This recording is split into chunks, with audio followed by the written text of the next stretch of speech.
I am Matt Wilhelmi. I'm the owner of Strategic Voyages Business Consultants. I'm also the author of Taboo Business Questions, What is Haunting Every Entrepreneur's Growth?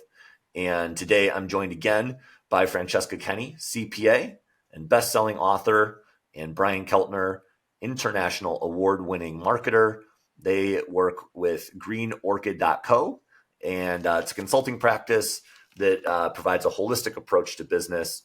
Specifically today, we've been talking about pitch decks and this situation of an event space company that also has a retail component to it. And they've been looking for some venture capitalist money, some investment funds. $7 million is the number that they've been looking for.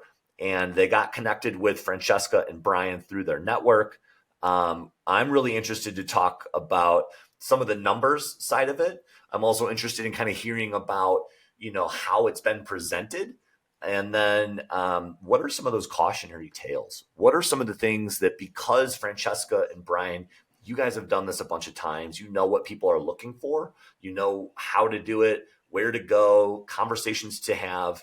You've probably guided people just like this through some pretty interesting conversations. So I'd love to pass it over to Brian just to kind of touch on, maybe some of the marketing sides of this. How does it need to look? What are some of the things that you do to kind of enhance this presentation? And then what are some of those cautionary tales, Brian, that maybe you gave? Yeah, thank you for that, Matt. So there's various, when I say marketing and you talk about marketing, we talk about the pitch deck and having that being a marketing piece, a communication piece.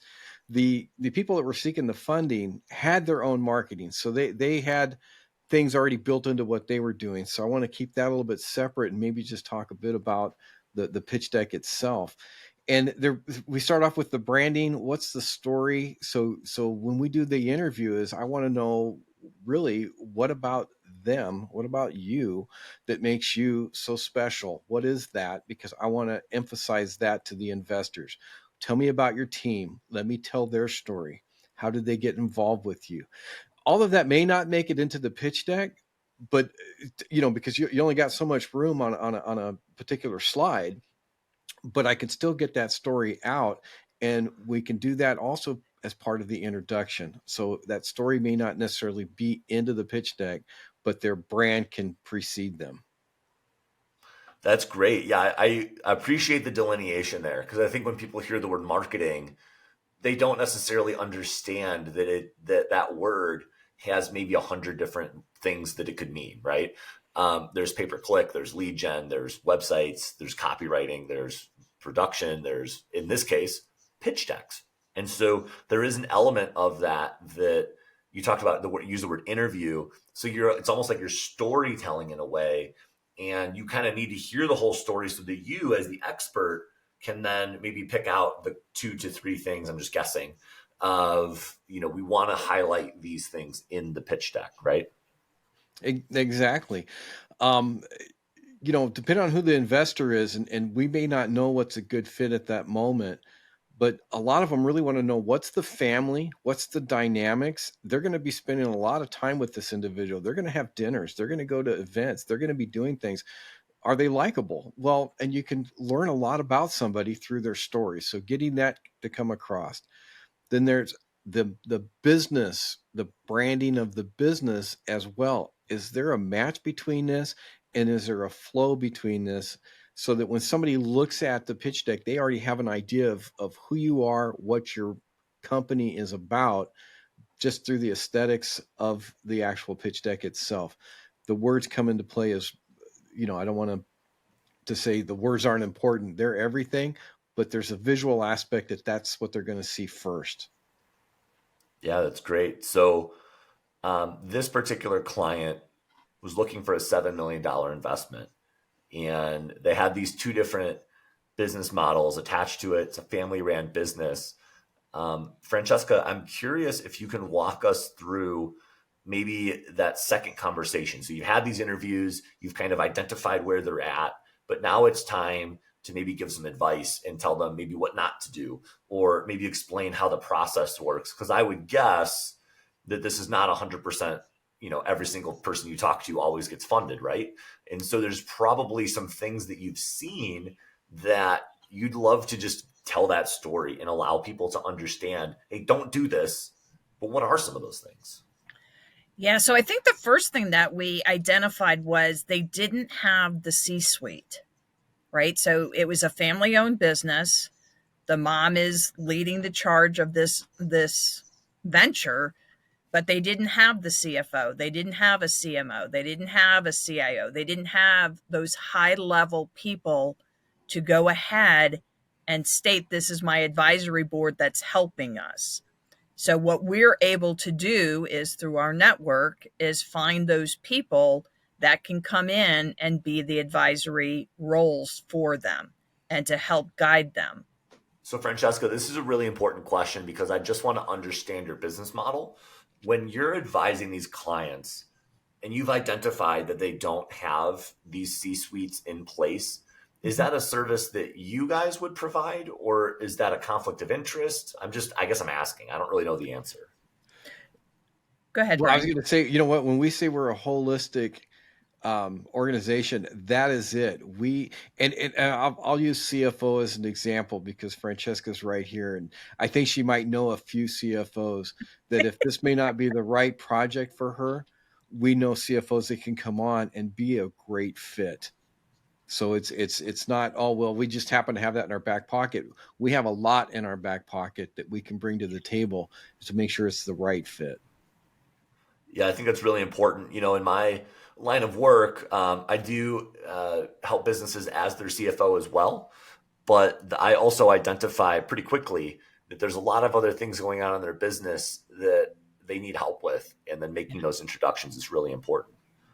So, Francesca, what are some of the other maybe cautionary tales? Like, was the conversation about the C-suite, was it almost like hey, you don't have these people in place, do it because I said, or is it hey, if you don't, here's what's going to happen? And then what is that? Like, how does that conversation actually go? So it's an easy conversation, right? Because you're sitting down, you're explaining, this is where we need to go. This is what we're trying to produce for you. We're trying to get $7 million. We're not asking for $100. We're asking for $7 million. And for these investors to think you're serious, you need to make sure that you have the expertise guiding you, because there's no way that this person who was putting this project had the knowledge that she needed in all the different areas. It's hard to find one person who has all of that knowledge. So you want to bring in the experts. You've heard the saying, you don't want to be the smartest person in the room, right? So you bring in those people who are those experts in those areas to provide the guidance. And Brian talked a little bit about the marketing piece, but we also talk about, what is that marketing going to look like? This person had no idea. And so we specifically had a slide that was laid out of, this is where the spend is. This is what we're going to be doing with this money and why we were doing it. This person couldn't have done that. So you need to bring those experts in so that they can do their piece. And I'll just talk a little bit about the financial side. Their bookkeeping service that they were using didn't have the knowledge that they needed to have, nor would they have the knowledge once we expanded to where we needed to be. So having those conversations about, the financials aren't set up properly, this person doesn't have the knowledge, and we need to find somebody who does have that. Now, those are hard conversations. Yeah, I've had to have those once or twice where I meet a business owner and they've been using the same bookkeeper for 10, 20 years. And that person's really good at categorizing transactions. Like, man, they would love to just every single penny spend all day finding 10 cents and making sure that every single 400 category, 400 transactions in a business statement gets categorized perfectly. But then that's kind of the end of their knowledge. And they're really nice. There's nothing wrong with that. But that person is not the person that should be giving you the advice about a lot of other things. They're so knowledgeable about that particular aspect. You need to have somebody like a CFO who could do the bookkeeping, but you probably don't want them doing the bookkeeping because that's not their expertise. And so you do kind of have to play that advisory role where you're helping people understand their roles, and you're almost helping them figure out their growth pattern. because that bookkeeper's limitations are going to hold you back, Mr. Business Owner, from growth. And And that's a really important conversation to have. So I'm just going to add one piece to that. So they were lumping everything together, and I made them segment out each segment of what their product lines were. And they were kicking and screaming, like, why would we do this? After we were finished, she said, thank you. Now I'm understanding my financials. Now I'm getting this.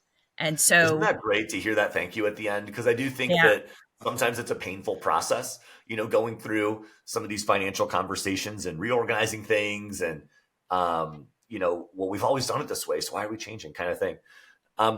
I do want to touch on one more topic here that's really, really key, that I would imagine these conversations happen all the time, which is we have to spend a moment thinking about an investor and their money and what they're worried about, right? So we've talked a lot about kind of this person who needs the money, but now I want to talk about the person who has the money. What's their number one concern? And I think that I probably don't have to go too far into discussing this before everybody should say, well, the number one thing the person who's giving out the money's concern is getting it back. And how are they going to get it back? Unfortunately, if things don't go well, I've seen so many businesses that look good on paper, say all the right things, but then when they get the money, things don't go as according to plan. Deadlines are missed and investors are frustrated. And so I would imagine you all, as the holistic advisors, would be having these conversations, right? You would say something like, okay, Mr. Business Owner, this investor is going to give you a tremendous amount of money. They need to know that it's a secured somehow in terms of repayment. And that could be equity. It could be a lien. It could be a UCC filing or a personal guarantee or a lot of other tools. But what is that process for you guys in explaining and maybe educating this small business owner on what happens if you don't pay the money back? That's a great question. And a lot of them are, what's your exit strategy? And they're like, well, I'm just looking to grow the business. Why would I start with an exit? And it's like, okay, now that's a conversation there. If there's a downside, and I'll use this as an example, as an event center, and then we have COVID, what's your mitigation? So they want to know, hey, you it's not all rainbows and unicorns. There could be some issues, and in doing that, here's what we will do. If it's a supply chain issue, I'm not going to go with these suppliers, but I have them on standby if there's an issue ever with this one supplier. If that's you've done some research, you found some mitigation, and we want to communicate that, because that's how I'm going to get my money back. If it's the property and it's a larger property, can you sell the business without the property, or do you sell the property to go with it? And you need to, I can use a car wash as an example. You wouldn't want to buy a car wash and somebody else owns the property. Same thing here. An investor is going to say, well, no, the land needs to go with it. And this was a much larger piece of property that they didn't want to segue. So I think that's a big issue. Yeah, I mean, maybe this is that we're getting to the crux of it, but I would imagine that the conversation with the family at some point is that kind of worst case scenario conversation.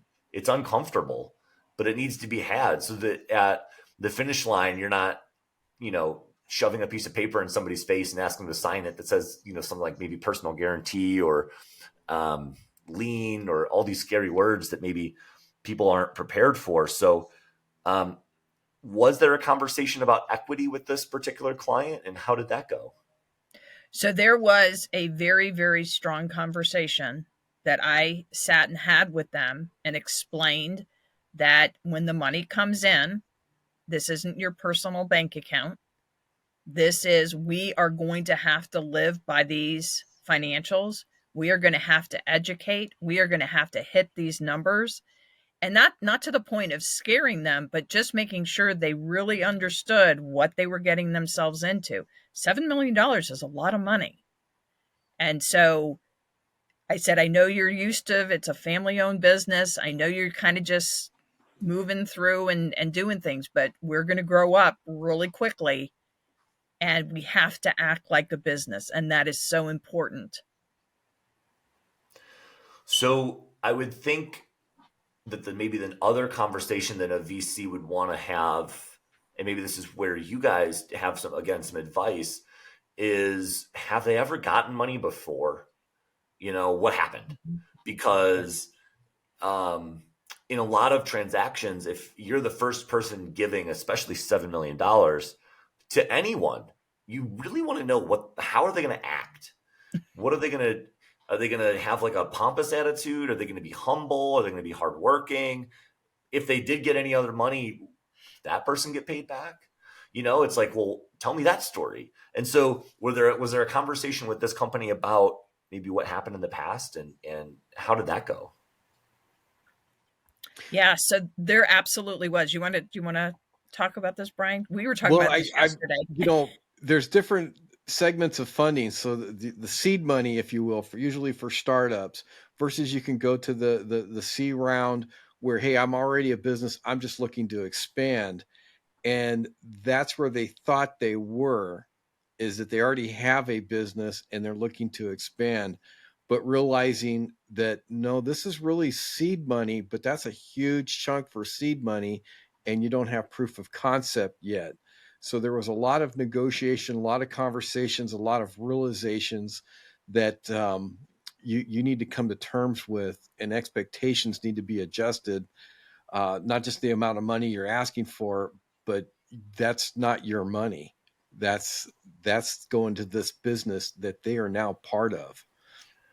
So Francesca, I'm curious if we could kind of segue to this topic of proof of concept for a moment. What is that and how do you show that? Actually, it's probably a better question for Brian. Okay. Do you want to take that one? Well, when I hear these words, and we're talking about pitch decks, right? And I know we're talking to investors who are savvy and they do all these different things. Proof of concept is a word that comes up often in, like, when you're watching Shark Tank or talking about investments, but, like, what is it? Yeah. Previous sales is a great indicator of what future sales are going to look like. If you don't have that, you can start doing some predictions and saying, well, people in like industries, in like areas, doing similar things, what are they doing? And I can extrapolate from that. Here's what we should be doing. And you look under every rock, every stone, and you can even send out some surveys to make sure that doing your marketing research, if you will, to say, is this the price I'm charging for this? Am I going to receive it? Are they going to buy it at that price? And so sending that out and finding that information and saying, okay, other people are doing this, other people are successful at it, I have a good shot at doing similar things in a similar fashion. But you need to really break that down. And again, look under every pebble to make sure you've covered it all and say, yeah, we have a good product here and people are going to buy it, and they're going to buy it at this price, and we're going to be profitable. And I'm going to add to this. So they were doing events. Some of them were successful. Some of them were not successful, but they didn't understand the cost to run the event. And that was a major problem. So Francesca, when I hear the words not understanding and costs in the same sentence, my spidey senses go off, right? I think about a business who maybe doesn't have that CFO to really break down their finances and to really teach what is going on in the business. And, okay, we might be able to sustain the business through one of these bad events or one of these non-profitable events, but dang, how much did that actually cost? And what is the sunk cost of doing this more than once? And then hopefully, what lessons are we learning from this? And that's a really important conversation to have, because that's where you're supposed to learn, right? As business owners, you're supposed to kind of figure some of that stuff out. I do want to kind of wrap up this segment here really quickly, because I'm really excited about our third one, which is, with this particular case study, what was the outcome? What ended up happening? Did they get their $7 million? Was it a happily ever after story? Or were some of these red flags, as I'm going to call them, did it scare away VCs, or did we not even get to a VC? I'm really looking forward to this third segment with you guys. You're not going to want to miss it. Stay tuned.